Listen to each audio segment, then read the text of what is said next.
안녕하십니까. 대간장명철학연구원 교량 이육재입니다. 안녕하십니까 선생님.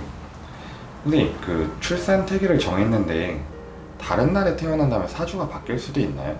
좋은 질문 해주셨는데요. 요즘은 예전과 달리 예전에 출산 태기를 잘 안 했습니다. 그런데 요즘은 시대가 많이 바뀌어서 제왕절개를 한다 하면 거의 많은 분들이 출산 태기를 하는 추세로 바뀌고 있습니다. 출산 태기를 할 때는 보통 신경 써야 될 부분이 있는데 산모의 자궁 건강입니다.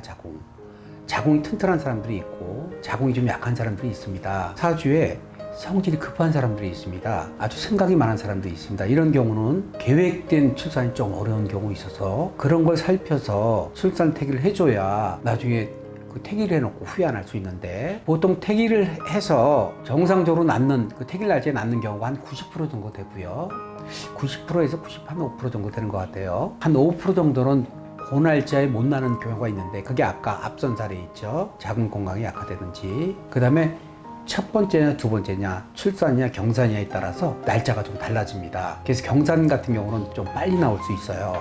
그래서 그걸 감안해서 출산 태기를 하셔야 되는데, 예정된 출산 태기에 태어나지 않고 다른 날 태어나면 사주가 바뀌죠. 생년월일이 바뀌는 거랑 같거든요. 그래서 보통 출산 태기를 하게 되면 첫째, 우리가 1번이 건강입니다. 2번이 총명함, 3번이 제복, 4번이 명예운, 5번이 사람떡, 이런 걸 이제 보통 오행을 두루 갖춰주고, 그런 구성을 1년 중에 찾는 게 아닙니다. 1년 중에 찾는 게 아니고 해당되는 2주 혹은 조금 넓게 보면 3주, 아까 자궁 건강이 약한 사람도 3주 정도를 보는데, 의사 선생님들은 정해진 날짜에 이렇게 날짜를 받아오라고 하십니다. 2주 전에서 1주 전 정도를 굉장히 선호하세요. 물론 3주 이전하면 아기가 장기가 자라지 않을 수 있기 때문에 의사 선생님이 굉장히 싫어하시는 경우가 많아서 가급적 2주인데 2주에서 좀 더 좋은 쪽이라고 그러면 1주죠, 1주. 다만 요걸 뽑을 때 산모님의 자궁 건강이라든지 이런 건강 성향을 살펴 날짜를 잡아줘야 예정된 날짜를 벗어나서 태어나지 않고, 또 태어나면 상실감이 좀 클 수 있거든요. 산후 우울감도 좀 있고,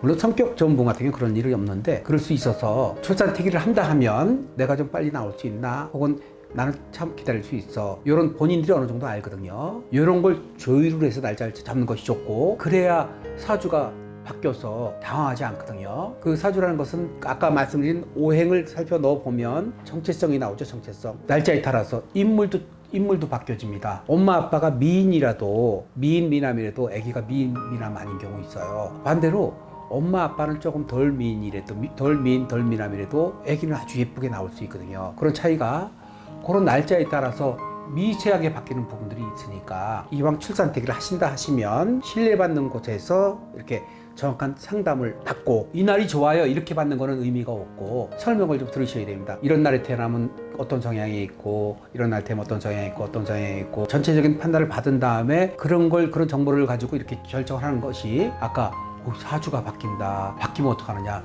이런 걱정을 덜 수 있는 방법입니다. 출산 태기를 중요한데요, 태기를 할 때 그냥 비전문가보다는 경험이 많은 전문가를 찾아서 하셔야 편안하고 행복 지수가 상승이 됩니다. 선생님, 계명 시에 이제 집안의 돌림자가 본인이랑 안 맞는 경우도 있을 것 같은데, 그럴 때는 바꾸는 게 좋을까요? 신생아 장명이든지 계명이든지 돌림자를 쓰는 그런 이름들이 있어요. 항렬자라고 하죠. 항렬자를 쓸 때 그 이름이 사주에도 좋고 성취에도 좋고, 이러면 그런 이름이 발복하고 성공하는 이름이 됩니다. 그런 경우는 보통 항렬자를 무조건 쓰시라고 말씀을 드려요. 항렬자를 쓰고 이름이 잘 안 나오는 대가 있어요. 그러면 그 대, 예를 들어 김씨라 그러면 대 17대, 18대, 19대, 20대 이렇게 쭉 인물들이 나오는데, 항렬이 좋은 대에 걸린 사람들은 그 대에는 인물이 많아요. 그렇지 않고 조금 약하게 나온 대에는 인물이 적어요. 그래서 항렬자 쓰고 사주에도 좋고 구성이 좋다 하면 무조건 쓰는 게 좋다. 항열자를 쓸 때 사주에는 금이 필요한데 항열자는 불이에요. 근데 사주에 불이 많아요. 이런 경우는 이제 성공할 확률이 아주 낮는데, 그런 경우는 어떤 경우냐면 성공하는 케이스는 금수저 집안이 아주 빵빵한 쪽에서는 이름의 영향 덜 받습니다. 밀어주죠. 그런 경우 성공할 수 있고, 자기 재능이 아주 뛰어난 사람들이 있어요. 뛰어난 재능, 한 가지 재능, 기획력이라든지 운동선수라든지 연기적 재능이라든지 예능 재능이라든지 이런 뛰어난 사람들은 성공을 할 수가 있는데, 이제 그런 특별한 케이스 아니고는 다 가다가 이렇게 무너지는 현상이 들어오게 되고, 특히 항열자가 앞에 걸린 집안하고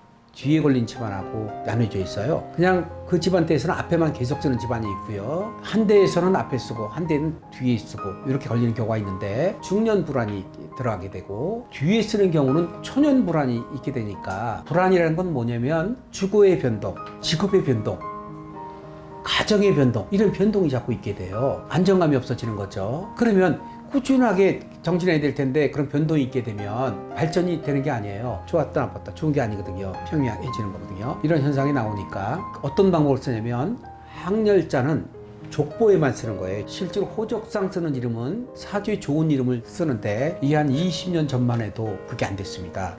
어르신이 오면 20년 전만 해도 다른 설명을 듣기 싫어합니다. 그냥 항열자 쌉 이름 두세 개 지어주면 끝. 자녀들도 이의를 달지 못하고 이렇게 지어왔는데, 시대가 갑자기 빨리 바뀌었습니다. 빨리 바뀌어서 세대가 바뀐 거죠. 세대가. 그 완고한 세대가 지나가고, 그런 걸 겪은 세대들 부분이 오시면 이제 항열자 써서 좋으면 써주시고, 좋지 않으면 항열자를 배제시켜 주십시오. 족보 이름 따로 호적 이름 따로 이렇게 지어가는 추세가 되었습니다. 그래서 저는 그 항열자의 중요성을 알고 있기 때문에, 항열자 써서 이 사람의 사주에 굉장히 유리하다 싶으면 무조건 추천해드리고 권해드립니다. 그럴 때 요즘 이제 엄마의 파워가 세서 엄마가 원치 않는다 하시면 설득을 좀 시켜드리는데, 항열자 쓰고 좋다 하면 항열 쓰는 게 좋습니다. 그러나 만약에 아까 말씀드린 대로 불안정하죠. 주거의 변동, 가정의 변동, 직업의 변동 이런 게 예측이 된다 하면 굳이 두 가지로 쓰는 게 좋습니다. 항열자는 족보, 쓰는 호적상 이름은 사주에 좋은 이름, 이렇게